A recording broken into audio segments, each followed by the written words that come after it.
Olá, turma. Olá, pessoal. Bem-vindo à terceira aula do curso de Lógica. Ah, eu estou aqui tentando, me esforçando para lecionar.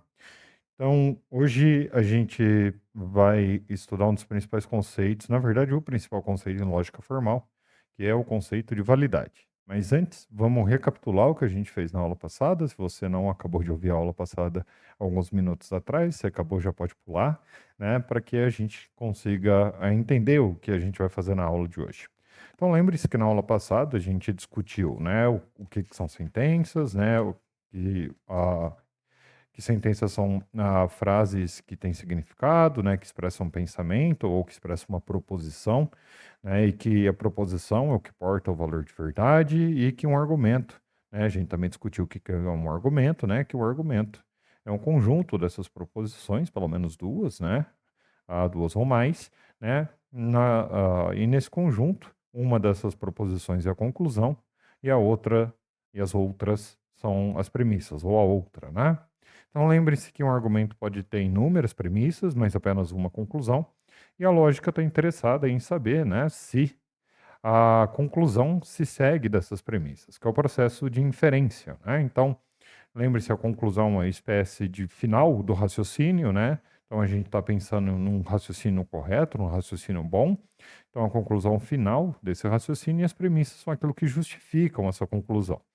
Então o que a lógica está interessada em saber é como se dá esse processo de um raciocínio, né? Ou seja, como esse raciocínio ah, funciona, não mentalmente falando, a gente discutiu isso, né? Isso é um problema de outras ciências, né? Mas como que dada um conjunto de informações, né, ou justificações, a gente pode sustentar uma conclusão, né? Ou, né, como que de um dado conjunto de informações que nós sabemos ou que nós acreditamos serem verdadeiras, se segue uma outra informação. Então, tudo que a gente discutiu até aqui é o mínimo básico para uma análise lógica formal. O que isso quer dizer é que a gente está preocupado, né, em saber qual que é a partícula mínima da nossa análise, o que que a gente está analisando, né, e a partícula mínima da nossa análise é um argumento. Então, lembre-se, o argumento deve estar numa forma canônica para ser analisado, né, o que que é uma forma canônica? É a forma posta de um argumento com todas as premissas explicitadas e conclusão explicitada, né? Então, a gente pode fazer isso bonitinho, separando as premissas e a conclusão, né? Para fazer uma análise lógica. E ainda a gente nem chegou nas ferramentas para fazer análise, né? Mas a gente chega lá. E hoje, então, o que que a gente vai discutir? A gente vai discutir a principal pergunta, né? Que a lógica quer responder, a meu ver, que é o que que é um raciocínio bom? Ou como a gente estabelece o que é um raciocínio bom? Então, ou um argumento, né? Um bom argumento. Então, hoje a gente vai começar com esse problema, como a gente determina que a gente está pensando corretamente ou não, né? A gente vai então se perguntar o que que é um bom argumento, porque a gente já tem uma lista de maus argumentos no vídeo passado, né? Nas descrições do vídeo vocês podem encontrar uma lista de maus argumentos, que também são denominados falácias, que geralmente a gente estuda em falácia, em lógica informal, não em lógica formal. Hoje a gente vai ver o principal conceito da lógica, que é o conceito de validade, né? Então, um argumento bom começa como sendo um argumento válido, né? Então, essa é uma característica do argumento. Também vamos ver a característica de correção de um argumento, né? Os problemas da determinação da verdade, né? Das premissas e da conclusão. E o que isso tem a ver com a lógica, né? A pergunta crucial que a gente vai se fazer em lógica, né? Que é sobre a validade, e tipos de argumento, né? Depois que a gente vai ver tipos de argumento depois de ver uma análise de um outro argumento, né? E explicitação de premissa, né? Ou seja, a gente vai fazer um pouquinho novamente de análise de um texto, né? Dessa vez vai ser o texto de John Stuart Mill. Então, um ponto todo dessa aula é ver as principais características ou as principais propriedades, para ser mais exato, do que é um argumento, né? Ou melhor dizendo, de argumentos, né? Então, as principais propriedades de argumentos.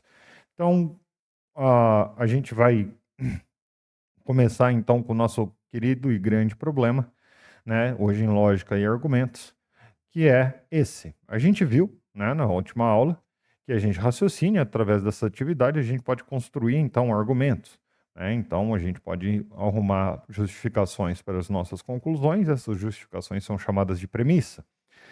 Só que um problema que resta é como a gente determina se a gente está raciocinando e, portanto, argumentando corretamente? Então, um ponto todo da lógica formal clássica é saber se a gente está argumentando e raciocinando corretamente. Então, daqui para frente no curso, tudo que a gente vai aprender são instrumentos para isso, né? Para determinar como a gente está raciocinando correta, quando a gente está raciocinando corretamente e quando nós não estamos raciocinando corretamente. Então, fiquem com essa pergunta em mente. Essa pergunta é a pergunta crucial da nossa aula de hoje. Então, vamos começar com alguns exemplos bastante simples, retirados novamente do livro do professor Mortari, né? A referência está na descrição de todos os vídeos, de argumentos, né? Então, como que a lógica, né, determina, né, o que que é um bom argumento? Então, seguindo o texto do professor Mortari, vamos analisar, então, de forma intuitiva, lembre-se, pré-teórica, dois argumentos. Então, parem, pensem nesses argumentos, tá? Então, deem um tempo para a cabeça de vocês. Se vocês precisarem, pausem o vídeo. E lembrem-se da minha simbologia aqui, né? Onde P1, P2 significam premissas 1, premissa 2, né? E C sempre a conclusão. Então, suponha que Miau é um gato e Lulu é um cachorro e tomem o primeiro argumento, o argumento A1, né? Então, hoje a aula vai ser um pouquinho mais pesada, tá? E fazer esse parênteses agora, o conceito de validade lógica é um conceito muito difícil para algumas pessoas entenderem, tá? Porque uma validade tem a ver com a forma de um argumento e não com o conteúdo. Perdão. A gente começa, né, qualquer curso de lógica apresentando argumentos com conteúdo, mas com o passar do tempo vocês vão ver que esse conteúdo vai desaparecer, ou seja, essas frases que vocês estão vendo compondo premissas e compondo conclusões, né, essas sentenças, elas vão desaparecer, né, porque a gente vai resumir elas em letras sentenciais, mas isso é uma coisa mais para frente. Então, fecha parênteses, validade é difícil, tá? E então tenham isso em mente para algumas pessoas, né? Então, peguem o primeiro argumento. Reparem que o primeiro argumento diz que na primeira premissa que todo gato é um mamífero e que Miau é um gato, né? A gente já estabeleceu que Miau é o nome de um gatinho. Logo, né, a gente pode extrair essa conclusão que Miau é um mamífero. Parece que está tudo certo com esse argumento, né? Não parece? Né? Então, se todo gato é um mamífero e Miau é um desses gatos, então Miau também é um mamífero. Repare que P1 é uma afirmação quantificada, né? Como a gente já viu na história da filosofia, é uma afirmação que Aristóteles trabalhava, né? De uma quantificação, ou seja, uma palavra que conta, né? Um indivíduo, um sujeito, gato nesse caso, e uma propriedade, né? Ou um predicado, ser mamífero, né? E P2 é sobre um desses indivíduos que fazem parte do conjunto de todos aqueles sujeitos, ou seja, de todos aqueles gatos. Então P2 está dizendo que Miau é um sujeito do conjunto de todos os gatos. Logo, né, a gente pode inferir que Miau também é um mamífero, por quê? Porque os gatos estão dentro do conjunto de mamíferos, né? E Miau dentro do conjunto de gatos. Então, para concurseiros de plantão, né, a gente poderia fazer isso em diagramas de Venn, né? Onde mamífero é um maior conjunto, gatos é um conjunto contido dentro do conjunto de mamífero e Miau é um indivíduo dentro desse conjunto de gatos, né? Então, esse argumento parece ser um argumento bom. Por quê? Porque parece que a conclusão está devidamente justificada nas premissas. Porque se P1 e P2 forem verdadeiras no argumento A1, então, necessariamente, C, a conclusão, vai ser verdadeira. Miau vai ser um mamífero. Agora, tomem A2. Então, P1 diz o seguinte: todo gato é um mamífero. E Lulu é um mamífero. E reparem, a gente estabeleceu ali no enunciado, para nossa diversão, né, que Lulu é um cachorro e não um gato. Então, Lulu é um mamífero. Logo, Lulu é um gato. Opa, alguma coisa muito errada está acontecendo aqui. O que está ocorrendo aqui? O que tem de errado aqui? Repare que A1 e A2 parecem ter a mesma forma, ou seja, P1 é uma afirmação que fala todo S é P, né, onde S é um sujeito e P é um predicado. né? P2 diz que sujeito, né, que um sujeito tem um predicado, um sujeito específico, e a conclusão parece também dizer que um sujeito tem um predicado. A 1 e a 2 parecem, pelo menos intuitivamente, terem a mesma forma, o mesmo tipo de estrutura. Mas vamos tentar analisar intuitivamente a 2. Então, a minha pergunta para vocês é: parem e pensem, o que, que tem de errado em A2? Que intuitivamente dá para descobrir o que tem errado pela mesma explicação que eu dei, porque o que tem de correto em A1. Né? Então, pausem o vídeo, pensem, né? Porque não sigam o vídeo antes de pensar o que há de errado, e vamos ver se o que vocês pensaram combinam com o que eu vou falar. Então, o que tem de errado em A2 é que, apesar de as premissas serem verdadeiras, né, gatos são mamíferos e Lulu, que é um cachorro, ser um mamífero, P1 e P2, né, a conclusão é falsa. Então, vamos voltar lá e ver. Né, ó, todo gato é um mamífero em A2, sigam aqui meu mouse em A2, né? Todo gato é um mamífero e Lulu é um mamífero. Isso é verdadeiro, né? Porque cachorros são mamíferos, né? Então, Lulu sendo um cachorro, né? Então, Lulu é um mamífero também. E gatos também são mamíferos. Essas duas coisas são verdade. E C é falso. Ué, como que de duas verdades a gente tem uma falsidade, né? E aqui de duas verdades a gente tem uma verdade. O que está acontecendo de errado, né? Então, se a conclusão é falsa e as premissas são verdadeiras, isso demonstra que as premissas não estão justificando a conclusão.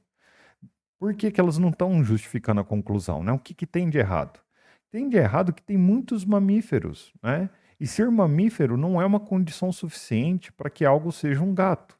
Então, por exemplo, é uma condição suficiente para que algo seja brasileiro ter nascido no Brasil, apesar de não ser uma condição necessária, concordam? Porque você pode ser filho de pais brasileiros que não nasceu no Brasil, né? Já que você é filho de pais brasileiros e nasceu no exterior, você é brasileiro. Então, nascer no Brasil é uma condição suficiente para você ser brasileiro, mas também não é uma condição necessária, né? Então, uma condição necessária é aquela que o indivíduo tem que ter para ser algo. Então, para ser um ser humano, você tem que ser da espécie Homo sapiens. Essa é uma condição necessária. Se você não for da espécie Homo sapiens, você não é um ser humano, né? Desculpem os outros hominídeos que estão extintos, né? Mas se você não for da espécie Homo sapiens, você não é um ser humano. Então, o que tem de errado aqui é que ser mamífero não é condição suficiente para que algo seja um gato, né? Apesar de poder ser uma condição necessária. Então, tem um problema nesse argumento, né? Que do fato, né, de que gato é um mamífero, não se segue, obviamente, que Lulu é um gato. Porque Lulu, apesar de Lulu ser um mamífero. Então, se você pensar em diagramas de Venn, né, novamente, a gente pode pensar no conjunto dos mamíferos, o conjunto dos gatos dentro do conjunto dos mamíferos, o conjunto dos cachorros dentro do conjunto dos mamíferos, ou a intersecção, né? E você vê que não há uma intersecção entre o conjunto dos gatos e o conjunto dos cachorros, né? Por isso que a conclusão não se segue. Isso é uma explicação intuitiva só usando diagramas de Venn, tá? Então, se a gente seguir esses exemplos, né, a gente pode analisar novamente um novo argumento, que é o argumento onde Cleo é um peixe dourado. Então, olhem lá. Beleza, deixa eu fazer uma pausa. Talvez eu tenha passado rápido demais. Se vocês não entenderam essa parte, né, coloquem aí nos comentários o que vocês não entenderam. Por quê? Porque para gente que lida com esse tipo de coisa há muito tempo, tudo parece muito óbvio, tá? E a gente acaba se perdendo enquanto instrutor ou professor, né, dessa disciplina, achando que está todo mundo entendendo tão facilmente as coisas como nós entendemos, né? O que obviamente é falso. Obviamente ninguém aqui que está me ouvindo é obrigado a entender tão rápido coisas que eu estou dizendo, né? Então, se vocês tiverem muitas dúvidas, bota aí nos comentários. Então, vamos seguir, né? Então, tome um argumento A3. A3 supõe que Cleo é o nome de um peixinho dourado. Então, todo peixe é dourado. E Cleo é um peixe, logo, Cleo é dourado. O que tem de errado com esse argumento? Ele parece um bom argumento? Ou seja, parece que a conclusão se segue das premissas? Se não, o que tem de errado nesse, nesse argumento? Novamente, pausem o vídeo, pensem, né, e analisem o que tem de errado com esse argumento. Tá? Vamos ver se vocês concordam com o que tem de errado. Eu vou explicar. Bem, em A3, a gente pode dizer que a conclusão é verdadeira, né? Então vamos lá, a conclusão é que Cleo é dourado. E a gente estabeleceu que ele é o nome, que Cleo é o nome de um peixinho dourado, né? Então, se Cleo é um peixe dourado, é verdade, já que Cleo é o nome de um peixinho dourado. Tá? Mas ao que parece, né, a verdade dela é independente das premissas, né, dado que a primeira premissa é falsa. Então, o que diz a primeira premissa? Todo peixe é dourado. E a gente sabe que há um monte de peixes que não são dourados. Então, o fato de Cleo ser dourado não depende da verdade da primeira premissa, de P1, né? Porque, obviamente, nem todo peixe é dourado. Então a gente pode dizer, né, que uma proposição falsa não é uma boa justificativa para uma outra proposição. Porém, sobretudo, no entanto, se P1, né, que todo peixe é dourado, fosse verdadeira, então a gente teria uma boa justificação para ser. Então vamos imaginar aqui um mundo fictício, onde todo peixe existente nesse mundo fictício é dourado. Então a gente vive nesse mundo fictício e todo peixinho que existe nesse mundo, seja ele grande ou pequeno, ele é dourado. Seja de água doce ou de água salgada, ele é dourado. Então, nesse mundo, esse argumento não tem problema algum. Todo peixe é dourado, é verdadeiro nesse mundo. Então, Cleo é um peixe e Cleo é dourado, formam um bom argumento, porque a conclusão Cleo é dourado se segue da verdade das duas premissas, né? Que todo peixe é dourado, agora nesse mundo imaginário nosso, e que Cleo é um peixe. Então eu gostaria que vocês observassem a declinação desse verbo, que se P1 fosse verdadeira, então a gente teria uma boa justificação para C. Em lógica, o que a gente tenta fazer não é analisar apenas o nosso mundo, por assim dizer. Tá? E agora vem uma ideia muito abstrata. O que a gente tenta é capturar todas as composições de mundo que poderiam fazer uma proposição verdadeira ou falsa. O que isso quer dizer é que a gente vai simular mais para frente, né, quando a gente começar a fazer as ferramentas formais de fato, e para quem tiver um pouco desesperado, ainda não começamos as ferramentas formais, mas vamos começar, né, que a gente poderia atribuir ou construir mundos, né, formalmente falando, né, não é escrever um livro de fantasia para cada mundo, construir mundos formais, perdão, construir mundos formais para que a gente teste, né, a forma do argumento. Mas aí que vem uma coisa interessante. Vamos pegar a A1 e A3 novamente. Então, se vocês não lembram dos argumentos, né, voltem, né, no vídeo para ver os argumentos. A1 e A3 são iguais no final das contas, né? Então, A1 e A3 estão dizendo que todo A é B, né? Que C, que é um indivíduo particular, é A e que C é B. É isso que nós estamos dizendo. Então, essa é a forma do argumento. Tá vendo? Eu desapareci com gato, com peixe daqui, e desapareci com mamífero e com dourado daqui. Né? Então, eu desapareci aqui com um gato e desapareci com gato e com peixe daqui, e desapareci aqui com mamífero e dourado. Mas é a mesma forma, né? Todos os gatos, né? Ou todo o conjunto de gatos são mamíferos, né? Ou todos os peixes são dourados, né? Um indivíduo é um gato ou é um peixe, no caso de A1 e A3, respectivamente, né? E então esse indivíduo é mamífero ou é dourado, no caso, novamente, de A1 e A3, respectivamente. Essa é uma forma do argumento, tá vendo? É como se fosse uma estrutura que a gente colocasse variáveis dentro, né? Não são bem variáveis, né? Mas como se fossem variáveis dentro. E a gente vê a mesma estrutura. Então, a 1 e a 3 tem uma coisa em comum. A estrutura deles é parecida, ou melhor dizendo, é igual. estritamente igual, perdão, parecido tá errado, é estritamente igual. E dado que elas são estritamente iguais, por que a 1 então parece um bom argumento e a 3 não parece um bom argumento, né? Vocês poderiam se perguntar, né? Mas antes da gente passar para essa explicação, vou fazer uma brincadeira com vocês aqui, que quase todo concurseiro aí já deve ter visto alguma brincadeira desse tipo, né? E em algumas vezes envolve uns exercícios muito bestas, assim, em provas de concurso, né? De lógica, né? Então vou deixar aí a brincadeira para vocês, tá? Para vocês responderem, né? Então, qual que é a conclusão correta do seguinte raciocínio?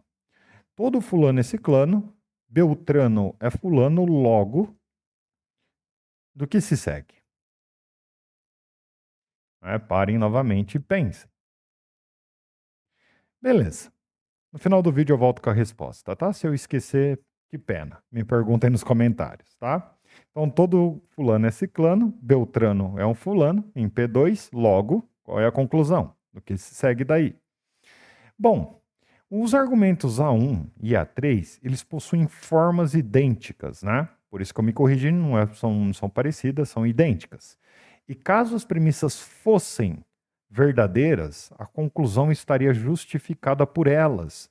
E é por isso que, novamente, eu estou falando para vocês repararem, não fossem verdadeiras, né?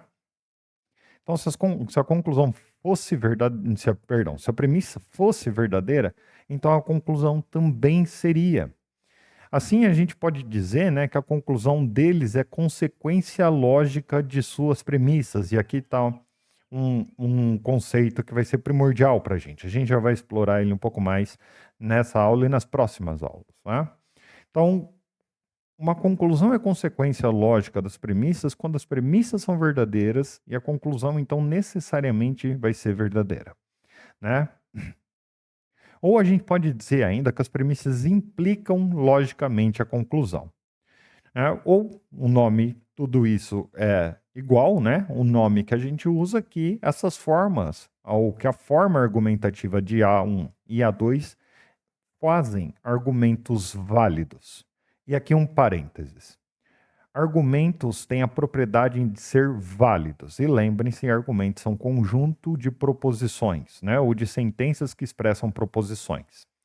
As proposições, ou as sentenças que expressam proposições, isoladamente, elas não são válidas, elas são verdadeiras. Então, não existe argumentos verdadeiros e nem sentenças ou proposições válidas. Argumentos são válidos e sentenças e proposições são verdadeiras ou falsas, é claro. Né? Argumentos não são falsos também, eles são inválidos, tá?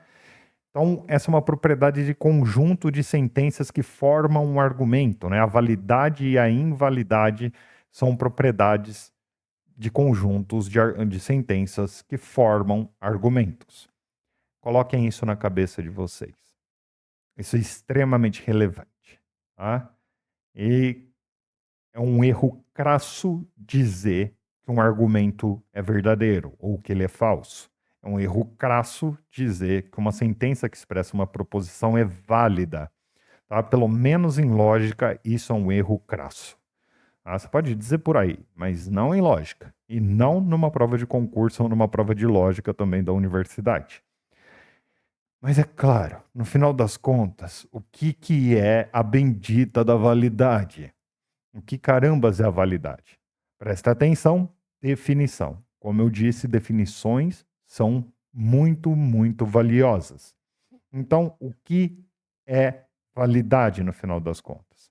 Retirado novamente do professor Mortari, a definição 2.1 dele é um argumento é válido se a conclusão é consequência lógica das suas premissas. Isto é, né, se qualquer circunstância que torna as premissas verdadeiras faz com que a conclusão seja automaticamente verdadeira.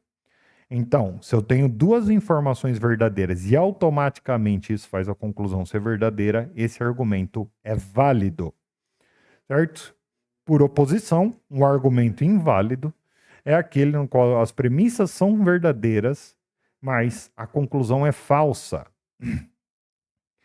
Beleza? Então, novamente, o que é um argumento válido? Quando as premissas são verdadeiras, necessariamente a conclusão é verdadeira. Isso é um argumento válido. Um argumento inválido é quando as premissas são verdadeiras e a conclusão é falsa. Há várias outras formas de explicar a validade, tá? Mas como eu estou seguindo aqui o professor Mortari, né, o livro do professor Mortari, essa é a definição de validade. Só que essa definição, ela implica que pode haver argumentos com premissas falsas e conclusão verdadeiras que são válidos. Por quê? Porque em outra configuração de mundo, as premissas, se elas fossem verdadeiras, a conclusão se seguiria necessariamente delas, ou seja, ela seria verdade automaticamente. Bem, reparem que então a validade está relacionada com a verdade, certo? Mas ela é dependente da forma, a validade é dependente da forma do argumento. Então lembre-se sempre, a verdade é propriedade de proposições e não de argumentos, né? Lembrem, a gente já discutiu isso, que sentenças expressam proposições e proposições é que carregam o valor de verdade, verdadeiro ou falso. Então eu quero que vocês comparem, né, as formas dos argumentos que eu estou apresentando até agora. Então a primeira forma, que é a forma do argumento A1 e A3, né, que é a forma do argumento do Miau e a forma do argumento do Cléo, né, são peixe dourado, são iguais, porque a forma é P1, todo A é B, P2, C é A e conclusão, C é B. Mas a forma de A2 é diferente, que é a forma do Lulu ser um gato. Lembra que a conclusão é ser um gato. Então, todo A é B, C é B e C é A. Tá vendo que está invertido aqui, né? Então, todo e qualquer argumento na forma F2, que é essa forma aqui, será inválido sempre. Em outras palavras, não há qualquer instância dessa forma que as premissas serão verdadeiras e a conclusão também. Então não há nenhum conteúdo que você coloque aí dentro dessa forma, né, que para preencher A, B e C minúsculo, né, em F2, que torne esse argumento válido. Então esse argumento, do ponto de vista da lógica, é um argumento ruim. Enquanto em F1 há sim conteúdo a ser colocado em A, B e C minúsculo que tornam o argumento válido. E esse é o grande tchan da lógica. Por quê? Porque se a gente descobrir quais formas são válidas, a gente consegue argumentar só usando estas fórmulas, né? E se preocupando, obviamente, em manter as fórmulas válidas, né? Então, isso quer dizer que os argumentos são estruturalmente bons. E isso já é uma das características de um bom argumento. Na verdade, a principal característica do ponto de vista da lógica formal é a validade, né? Do ponto de vista da lógica formal, pessoal, não do ponto de vista geral, né? Da lógica formal. Então, se a gente conseguir descobrir de uma maneira a priori, ou seja, antes de testar argumento por argumento, qual forma é válida ou quais formas são válidas, a gente vai ter uma lista de formas válidas que a gente pode utilizar ou de formas válidas que a gente pode inferir outras formas válidas, né?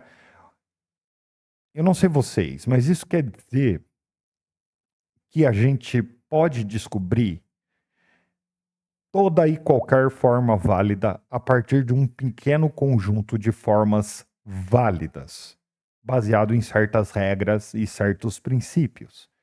E isso é genial, porque a gente pode descobrir então bons argumentos ou boas formas argumentativas, para ser mais exato, né, do ponto de vista da lógica formal da nossa escrivaninha, né? Ou seja, daqui, sem precisar fazer teste de um argumento por um argumento. E o mesmo ocorre para formas inválidas, a gente pode descobrir um monte delas. Na verdade, a gente já tem uma lista, né, de formas inválidas, né, e em lógica formal, a gente tem o que a gente chama de falácias formais, a gente vai ver isso mais para frente, né, mas a gente consegue descobrir essas falácias ou esses argumentos ruins, né, da nossa escrivaninha. Então isso é genial. Eu posso colocar qualquer conteúdo em F1, né, com os devidos cuidados, é claro, né, e ter uma forma válida. Se eu garantir que P1 e P2 na forma 1 é verdade, eu garanto que C é verdade. Na forma 2, né, eu posso garantir que P1 e P2 é verdade, que C não está garantido como verdadeiro, por isso que ela é uma forma inválida. Então, a forma F1 é válido se eu garantir, né, sempre que P1 e P2 é verdadeiro. Ah, professor, mas como eu garanto a verdade? Bem, isso é um ponto para daqui a pouco, né? A gente já chega lá. Então, guardem aí a pergunta como a gente garante a verdade, né? Ah, já para adiantar um pouco, a missa a gente não garante a verdade desse jeito, né? De uma forma exata. Mas tudo bom, tudo bem, né? Então, eu quero que vocês recordem, né, que um argumento cujas premissas são falsas e a conclusão verdadeira, ele pode ser válido. Por quê? Porque as premissas poderiam ser verdadeiras. Então, na forma F1, né, se as premissas fossem falsas, né, então todo A e B, C é A, e C ainda ser verdadeiro, esse argumento ainda tem uma forma válida, né? Ainda tem uma forma válida. Porque se as premissas fossem verdadeiras, a conclusão seria automaticamente verdadeira, né? Ah, por quê? Porque desde que existe, então, uma instância na qual, se as premissas fossem verdadeiras, seria impossível a conclusão ser falsa, e essa é a nossa definição de validade.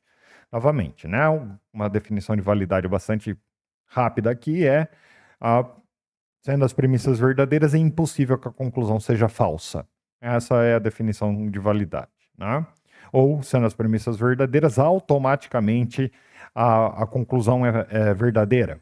Ou ainda, sendo as premissas verdadeiras, necessariamente a conclusão vai ser verdadeira. Isso são definições de validade. Logo, a forma argumentativa é válida, né? Mas os argumentos têm mais propriedades para a gente olhar, tá? Além da validade, uma delas é a correção. É por causa desse fenômeno, né, da gente ter premissas falsas e uma conclusão verdadeira, numa forma válida, a gente pode olhar para uma segunda característica, que é a correção, ou às vezes também chamada de solidez, né? Então, o que que é a correção ou solidez, né? Então, um argumento é correto ou sólido se for válido e, além disso, tiver todas as premissas verdadeiras. Então, a gente tem um argumento válido e, sendo as premissas verdadeiras, ele é sólido. Então, a correção é quando a gente tem a validade com a verdade das premissas, as duas coisas juntas. Então, isso é um argumento melhor ainda, né? Então, se a gente tem um argumento válido e correto ou sólido, nós temos um argumento melhor ainda, porque ele tem duas características muito boas. A forma é válida, ou seja, sendo as premissas verdadeiras, necessariamente a conclusão vai ser verdadeira, e ele é correto ou sólido porque as premissas são de fato verdadeiras, perdão. Então nós temos duas características, então esse argumento é melhor do que um argumento que é só válido e tem as premissas falsas, por exemplo, né? Então a gente tem um argumento válido e correto, né? Ou sólido, né? Eu gosto bastante do termo correto, né? Mas vocês encontram na literatura correto ou sólido também. Perdão. Então, as propriedades aqui de validade e correção podem ser procuradas ou buscadas, né? Se fazendo perguntas, né? Então, a gente está olhando um argumento lá na forma canônica, bonitinho. A gente pode se perguntar, né? Todas as premissas do argumento são verdadeiras? E se todas fossem verdadeiras, a conclusão também será obrigatoriamente verdadeira? Ou em outras perguntas, né? Ou em outras palavras, perdão. Ele é válido? Afinal, o argumento é correto, ou seja, as premissas são verdadeiras, né? E se a gente respondeu 2, né, a gente sabe que ele é válido, então a gente pode se perguntar 3, né? Será que ele é correto, né?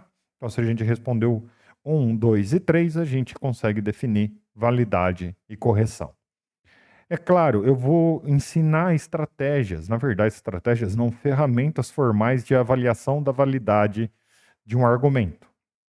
mas a correção dele escapa, né, da lógica. O que isso quer dizer é que avaliar se uma premissa é verdadeira ou falsa não é um papel da lógica. É um papel de outras atividades humanas, né? Então pense, por exemplo, saber se a Terra é um geóide ou não é um problema da astronomia, da geologia, né, desse tipo de ciência, né? Então saber se a proposição a Terra é um geóide é verdadeira ou falsa é uma tarefa de outro profissional, não da lógica. Então a lógica não se ocupa da determinação de se uma premissa é verdadeira ou não, ou se ela é falsa. A gente não se preocupa com isso porque a lógica é capaz de testar todos os possíveis cenários onde uma proposição é verdadeira ou falsa, né? Então nós não nos preocupamos com isso, né? Procurando determinar se uma proposição corresponde ou não poderia corresponder aos fatos, por exemplo, né? Então, se a Terra é um geóide ou deixa de ser, isso é uma preocupação de um geólogo, de um astrônomo, né? Desse tipo de profissional. Então, do que a lógica se ocupa, né? A lógica se ocupa das formas dos argumentos. Então, como por exemplo a Fórmula 1, né, e a Fórmula 2, F1 e F2 que eu mostrei para vocês. Daí que esse tipo de lógica que estamos estudando agora pode ser chamada de lógica formal, e é daí que vem o nome formal, porque nós estamos preocupados com as formas dos argumentos e não com a verdade das premissas. Ah, professor, então como eu determino a verdade das premissas num argumento para saber se ele é correto, por exemplo? Discutindo e argumentando, né? Não é difícil encontrar, na verdade, é a regra, encontrar discussões acerca da verdade ou da falsidade de premissas que não podem ser comprovadas através das ciências empíricas, por exemplo, ou da matemática, por exemplo, né? Em filosofia, né? Então, por exemplo, se eu disser assim para vocês, gerar mais felicidade é o correto a se fazer, né? Essa proposição, a verdade ou a falsidade dela está em amplo desacordo na comunidade filosófica, né? Isso em ética, né? Então, se eu falar para vocês gerar felicidade é o correto a se fazer, isso é verdadeiro ou falso? Nossa, há uma briga gigantesca em saber se isso é verdadeiro ou falso, né? Então, se eu coloco essa proposição dentro de um argumento, né, essa sentença que expressa essa proposição dentro de um argumento, vai ser muito difícil eu defender a corretude, né, ou a solidez no meu argumento, apesar de que eu posso colocar ele dentro de uma forma válida, né? Então, como por exemplo, se gerar um maior grau de felicidade é o correto a se fazer, então é o correto a se fazer. Gerei um maior grau de felicidade, então fiz o correto, né? Então essa é uma forma válida, né? Essa é uma forma válida. Mas a primeira premissa, né, que gerar a maior felicidade é o correto a se fazer, né? A gente não sabe se ela é verdadeira ou falsa. Então a gente discute muito se ela é verdadeira ou falsa. E ela é de extrema importância. Então a gente não consegue determinar, dentro da lógica, proposições isoladamente se elas são verdadeiras ou falsas. O que a gente consegue testar, sendo ela verdadeira ou sendo ela falsa, né, na forma argumentativa, se essa forma é válida ou não.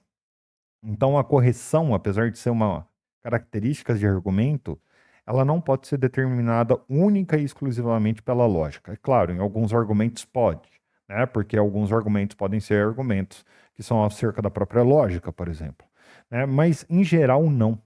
Então, a lógica formal tem esse nome porque ela está estudando as formas dos argumentos, né? As propriedades das formas dos argumentos, e uma dessas propriedades, que é a propriedade central, é a validade, né, de um argumento. Então, o argumento ser válido já demonstra que ele tem uma forma boa, né? Ou seja, que o argumento está numa forma adequada, ou numa forma que a conclusão se segue das premissas se elas fossem verdadeiras, né? Então, a pergunta crucial em lógica formal é essa, né? Para a gente terminar essa aula que já está um pouco extensa, né? Então, supondo, né, que as premissas de um argumento fossem verdadeiras, né? A conclusão teria obrigatoriamente de ser verdadeira. Sempre agora que eu usar V e F, é verdadeiro ou falso, tá? Esse é o nosso linguajar daqui para frente. Então, quando vocês estiverem de frente para um argumento, né, canônico, a gente tem que se perguntar: se as premissas fossem verdadeiras, a conclusão obrigatoriamente seria verdadeira? Então, essa pergunta, ela é a pergunta crucial, a meu ver, em lógica, né? Porque ela é uma pergunta sobre a validade. Porque no final das contas, o que você está se perguntando ao fazer essa pergunta que está nesse slide é se perguntar se um argumento é válido. É isso que você está se perguntando. Então, para a gente conseguir determinar a validade do argumento, novamente, a gente tem que ter todas as premissas explicitadas. Ou seja, né, todas elas têm que estar claríssimas, né? Então, por quê? Porque se a gente tira uma premissa, a gente pode tornar uma forma inválida, ou seja, transformar a forma do argumento de uma forma válida para uma forma inválida, né? E como a gente já discutiu, filósofas e filósofos, cientistas em geral, eles são bastante preguiçosos para escrever da forma que um lógico gostaria, né? E muitas vezes eles não explicitam a forma do argumento. Então vamos ver um exemplo dessa preguiça, né? Então tá aqui um trecho de um livro chamado Sobre a Liberdade, de um filósofo chamado John Stuart Mill. Ele viveu no século XIX, né?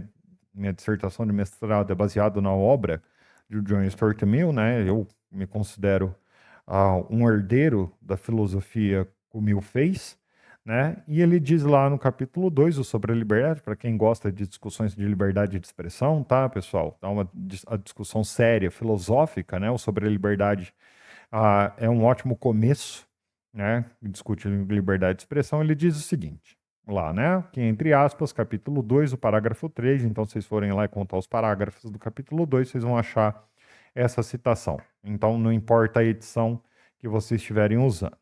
Né? Todo silenciar de uma discussão constitui uma pressuposição de infalibilidade, né? Ou seja, uma pressuposição de que você não está errado.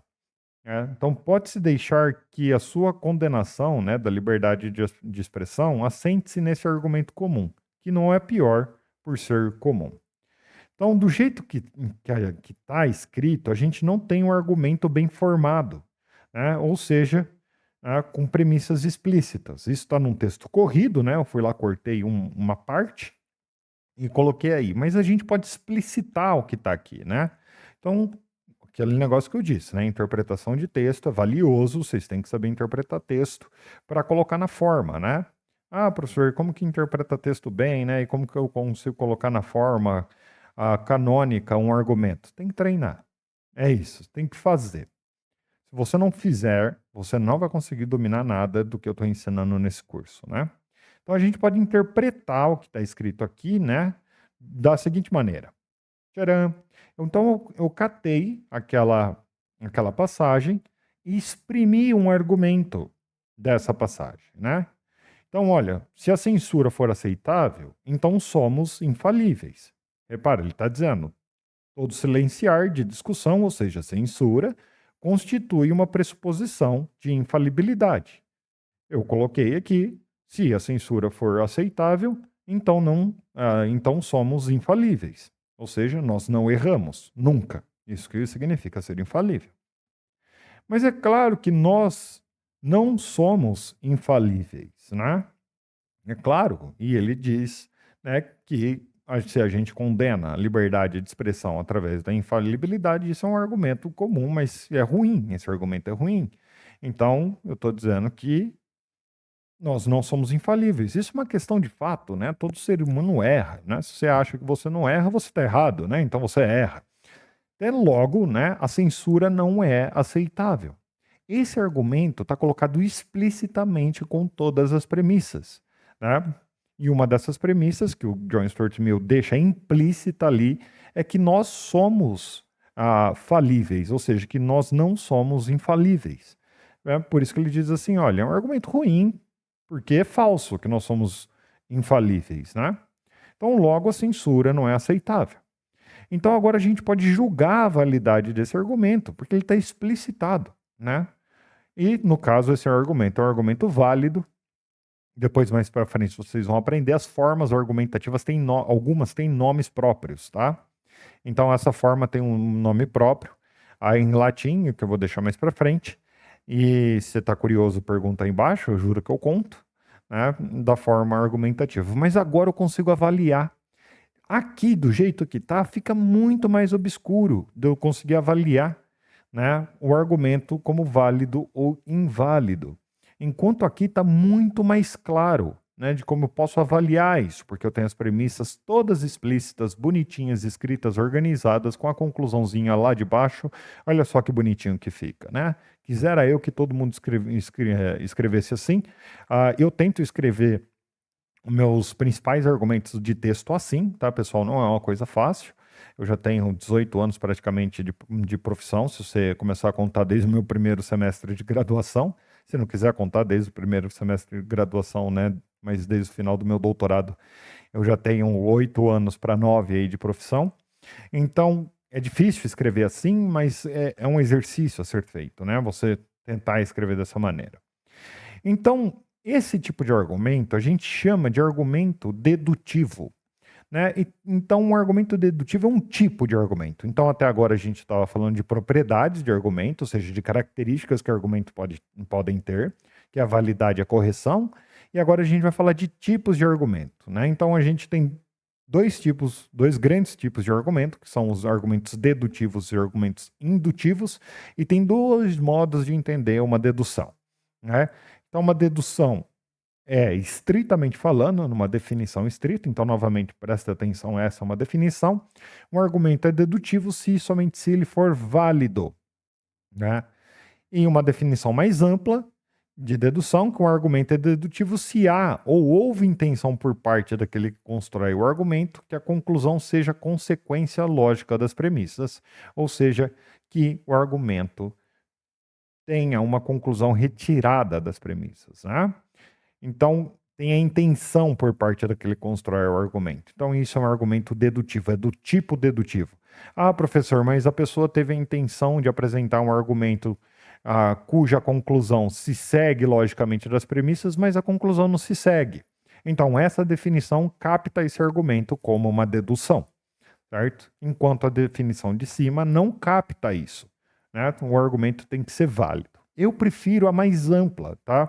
Porque em grande parte do tempo, quando a gente está escrevendo, falando, né, se comunicando, argumentando, a gente está usando o segundo tipo de definição, né? Que é a definição mais ampla. E ela capta melhor, então, a meu ver, os nossos esforços, né, para dar argumentos válidos. Por outro lado, a gente tem tipos de argumentos que são os argumentos indutivos, né? E um argumento indutivo vocês fazem todo dia, né? Como, por exemplo, vocês nunca duvidam que o sol vai nascer no outro dia, né? Porque vocês estão fazendo uma indução, né? Que é uma máquina de observar coisas e concluir coisas, né? Então, um argumento indutivo, se intenta mostrar que é altamente provável, ou que nós temos boas razões para acreditar que a conclusão é verdadeira dadas as premissas. Então, qual que é a diferença disso para o dedutivo? Porque o dedutivo, a gente quer dizer que necessariamente a conclusão é verdadeira se as premissas forem verdadeiras. Aqui na indução, a gente está querendo dizer que é altamente provável, que a gente tem boas razões que a conclusão seja verdadeira, e não necessariamente que ela é. Então você mora aí no seu bairro, na sua cidade, você vai todo dia ao mesmo mercadinho, ao mesmo supermercado, e todo sábado esse supermercado está aberto, e você diz, num sábado pela manhã, vou ao mercado, né, porque aos sábados ele sempre está aberto, e você chega lá e o mercado está fechado. É irracional você ter ido ao mercado? Não, não é, porque você tem esse conjunto de observações, né, que mostram que é altamente provável que esse mercado esteja aberto, ou você tem boas razões para acreditar, né, que esse mercado esteja aberto, né? Então, em argumentos indutivos, é possível que as premissas sejam verdadeiras e a conclusão falsa, e ainda assim a gente tem um bom argumento. Mas a gente tem um problema de determinar a força desse tipo de argumento, né? O quão bom ele é.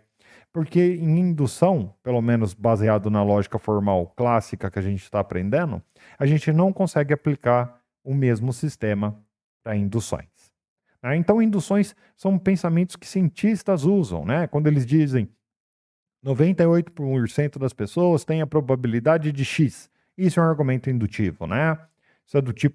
Isso é um tipo indutivo. né? Dá 55% das pessoas provavelmente irão ao ensino superior, né? Então, isso é um argumento indutivo, isso não é um argumento dedutivo, porque pode ser diferente. Então, quando vocês ouvirem pesquisas de boca de urna, de eleição, desse tipo de coisa, pensem que a pesquisa pode estar errada, né? Porque ela só está dando uma probabilidade, né? Ou seja, é altamente provável, nós temos boas razões para acreditar que o candidato X ou Y vai ser eleito. Isso não quer dizer que ele vá, né? Porque não tem uma conexão, uma ligação necessária entre a verdade daquilo que o pesquisador ouviu e a verdade da conclusão, né? Que é o candidato X ou Y ser eleito ou não. Então, bem, pessoal, por hoje é isso. Eu acredito que essa aula tenha sido pesada. Ela envolve, como eu disse, o conceito de validade. Então, para fixar, né, o que é um argumento válido, é aquele argumento cuja, sendo as premissas verdadeiras ou sendo possível que elas fossem verdadeiras, é impossível que a conclusão seja falsa, né? Então, isso é aplicável, esse conceito, a argumentos dedutivos, e não indutivos. A gente precisaria de uma outra lógica chamada lógica indutiva, ou lógica bayesiana, para avaliar argumentos indutivos, né? Um outro tipo de lógica.